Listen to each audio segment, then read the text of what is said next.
Welcome back students, this is Pradeep Naik and you are watching our YouTube channel ज्ञानम।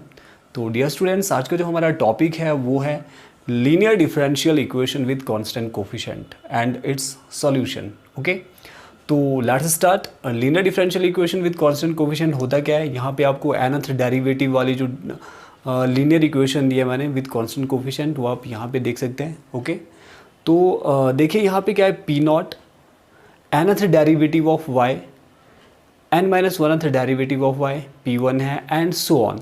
यानी यहाँ से आपको ये पता चला जैसे जैसे आप आगे जाते जाओगे जो डेरिवेटिव है वो एक कम होते जाएगा, और p नॉट p1 ये क्या है, ये कांस्टेंट वैल्यूज़ है।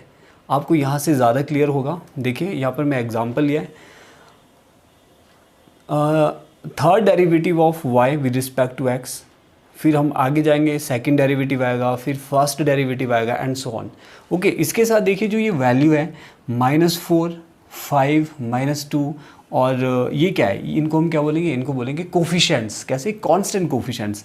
यानी अगर मैं बात करता हूँ जो थर्ड डेरिवेटिव है d3y/dx3, इसके आगे जो वैल्यू मल्टीप्लाई हो वो 1 है, यानी इसका जो कोफिशिएंट है, coefficient of this is 1, coefficient of double derivative is -4, coefficient of first derivative is +5 और कोफिशिएंट ऑफ y इज -2।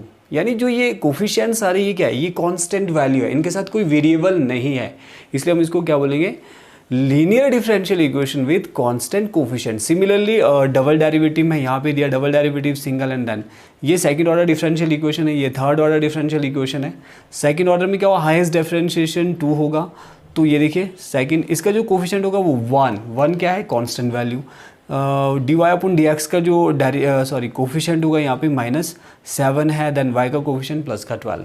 तो ऐसी इक्वेशन को हम क्या बोलते हैं, linear differential equation with constant coefficients. Okay, तो डियर स्टूडेंट्स, हम आज पढ़ेंगे ऐसी डिफरेंशियल इक्वेशन का जो कांस्टेंट कोफिशिएंट वाली होती है, इनका सॉल्यूशन आप कैसे फाइंड करोगे। ठीक है, तो करना क्या है, फॉर एग्जांपल मैं यही ले रहा हूँ, यही वाली इक्वेशन लेता हूँ कि इसको आप कैसे सॉल्व करोगे। ठीक है, तो उसके लिए सबसे पहले आपको करना क्या है, मान लो इस तरह की कोई इक्वेशन दी है, सबसे पहले आपको लिखना होता है सिंबॉलिक फॉर्म। सिंबॉलिक फॉर्म, इसका जो सिंबॉलिक फॉर्म आएगा वो क्या होगा। सिंबॉलिक फॉर्म के लिए आपको करना क्या है, सिंबॉलिक फॉर्म के लिए सबसे पहले जो फर्स्ट डेरिवेटिव है, derivative with respect to dx इसका आएगा, इसको आपको d लेके चलना है, और जो सेकंड डेरिवेटिव है d²/dx², इसको आप d² लेके चलेंगे, अगर क्यूब वाला तो उसको d³ मान के चलेंगे। ओके, सबसे पहले जब आप सिंबॉलिक फॉर्म लिखोगे तो उसमें आपको d/dx को ये लिखना है, इसको ये लिखना है। देखिए डबल डेरिवेटिव विद y को आपने कॉमन लेना है, बाकी जो होता है d²/dx², इसकी जगह मैं क्या लिखूंगा, सिंबॉलिक फॉर्म जब आप लिखेंगे तो ये आएगा, सिंबॉलिक फॉर्म ये बन जाएगा d² माइनस आगे क्या है 7, फिर क्या आएगा फर्स्ट डेरिवेटिव का आप d लिखो प्लस 12। ठीक है, और जो इनके साथ y है, इसको आपने ब्रैकेट के बाहर लिख के इक्वल्स टू आगे क्या है 0, इस तरह से करना है। d² minus 7d plus 12 bracket close, y equal to 0। देखो हमने किया क्या, डबल डेरिवेटिव को d², सिंगल डेरिवेटिव को d, 12 के साथ y था, यहाँ भी y था, यहाँ y कॉमन ले लिया। सिमिलरली अगर मालूम मैं इसका सिंबॉलिक फॉर्म लिखता हूँ तो क्या आएगा, सबसे पहले आएगा d³ माइनस 4d, फिर d², क्योंकि सेकंड डेरिवेटिव है, इसका क्या बनेगा प्लस 5d आएगा, एंड देन माइनस का 2 ब्रैकेट क्लोज, बाहर y आएगा इक्वल्स टू 0। ये बनेगा इसका सिंबॉलिक फॉर्म। क्लियर स्टूडेंट्स, कि सिंबॉलिक फॉर्म हम सबसे पहले कैसे लिखेंगे। सिंबॉलिक फॉर्म होता है यानी जो डिफरेंशियल इक्वेशन उसको d में कन्वर्ट करना है। क्लियर, उसके बाद ऑक्सिलरी इक्वेशन आप लिख सकते हैं। ऑक्सिलरी इक्वेशन में होता क्या है, जो ये इक्वेशन है y को छोड़ के इसको d के इक्वल 0 के इक्वल करते हैं, मतलब d² माइनस 7d प्लस जो 12 है को 0 के इक्वल कर दो, d² minus 7d plus 12 equal to 0। इसको हम डायरेक्टली 0 के इक्वल करेंगे। ओके, जब इसको 0 के इक्वल करते हैं तो इसको आपको क्या करना, आप सॉल्व करना है। देखो ये क्वाड्रेटिक इक्वेशन है d में, क्या है, क्वाड्रेटिक इक्वेशन इन d। अगर क्वाड्रेटिक इक्वेशन इन d आता है तो आपको पता है क्वाड्रेटिक इक्वेशन को आप कैसे सॉल्व करते हैं, वो मेथड आपको यहाँ पे अप्लाई करना है। जैसे आप इसको सॉल्व करते हैं तो क्योंकि डी की वैल्यू, डी की पावर हाईएस्ट पावर 2 है, तो यानी यहाँ से डी की निकलेगी 2 वैल्यू। ओके, पहले आपको मैं बताता हूँ, अगर सिचुएशन कुछ ऐसी आती है, आपके पास डी की आती है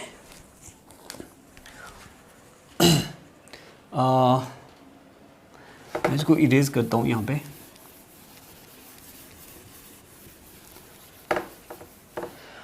ओके, जो ऑक्सिलरी इक्वेशन आपके पास d² minus 7d plus 12 equal to 0, जब आप इसको सॉल्व करोगे d की 2 वैल्यू आने वाली है। मान लो आपने सॉल्व किया, मैं आपको ये सिखाऊंगा कि सॉल्व कैसे करना है नेक्स्ट स्टेप में।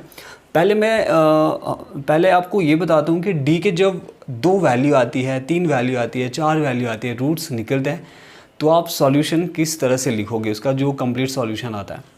ओके, मान लो यहाँ से d की वैल्यू आपने सॉल्व किया, d की वैल्यू आती है एक अल्फ़ा आया एक बीटा। अल्फ़ा बीटा मतलब डिस्टिंक्ट रूट, तो मैं यहाँ पे लिखता हूँ रूट्स, ये रूट्स हो गए, और इधर सॉल्यूशन, कंप्लीट सॉल्यूशन कैसे निकलेंगे। तो देखिए, अगर d के डिस्टिंक्ट रूट आते हैं, क्या आते हैं, डिस्टिंक्ट, या फिर सीधा ही बताता हूँ मैं, अगर मान लो d की अलग अलग वैल्यू आती है, एक आता है अल्फ़ा, ओके, दूसरा बीटा, और हो सकता है 3 रूट आए। फिलहाल अभी आपके पास 2 रूट है, या फिर एक ही वैल्यू आती है। मान लो d की आई एक वैल्यू, अगर ये लीनियर इक्वेशन होती तो d की आपके पास एक वैल्यू आती, मान लो अल्फ़ा, तो इसका जो कंप्लीमेंट्री सॉल्यूशन होता y, कंप्लीट सॉल्यूशन जो होता y, वो किसकी इक्वल होता, c1 e raise to the power, जो आपके पास रूट आया वो पावर में लिखना है, अल्फ़ा x। फॉर एग्जाम्पल अगर आपके पास 2 आता तो मैं 2x लिखता पावर में, ये पहला रूट हो गया, पहला सॉल्यूशन हो गया। मान लो अगर आपके पास d आता अल्फ़ा कॉमा बीटा, 2 रूट आ गए, एक अल्फ़ा एक बीटा, दोनों ही अलग अलग है। ओके, तो जो सॉल्यूशन निकलेगा वो क्या निकलेगा, c1 e raise to the power alpha x plus c2 e raise to the power beta x। अलग अलग रूट के लिए आपको यहाँ पर सॉल्यूशन इस तरह से लिखना पड़ेगा, यानी जो भी यहाँ वैल्यू होगी, मान लो अल्फ़ा है 2, ये है 3, तो c1 e raise to the power 3x लिखूंगा, c2 e raise to the power कितना लिखूंगा मैं यहाँ पे, अगर ये 3 है तो 3x, इधर 2x इधर 3x। क्लियर। मान लो अगर d के 3 डिस्टिंक्ट रूट आते हैं अलग अलग, अल्फ़ा बीटा एंड गामा, तो y की वैल्यू क्या निकलेगी, y, यानी जो कंप्लीट सॉल्यूशन होगा that will be c1 e raise to the power alpha x plus c2 e raise to the power beta x plus c3 e raise to the power gamma x, यानी तीनों की value आप ऊपर लिखते रहिए power में। Clear. Okay, some time जो root है d equals to similar root आ गए, अल्फ़ा अल्फ़ा दो एक जैसे रूट आ गए, तब आप क्या करोगे, देखिए जो सॉल्यूशन होगा इस केस में y इक्वल्स टू, आप उसको क्या लिखेंगे, c1 प्लस c2, साथ में x लिखना है, c1 प्लस c2 दो constant value, plus x and e raise to the power जो सेम वैल्यू है उसको ऊपर लिखना है।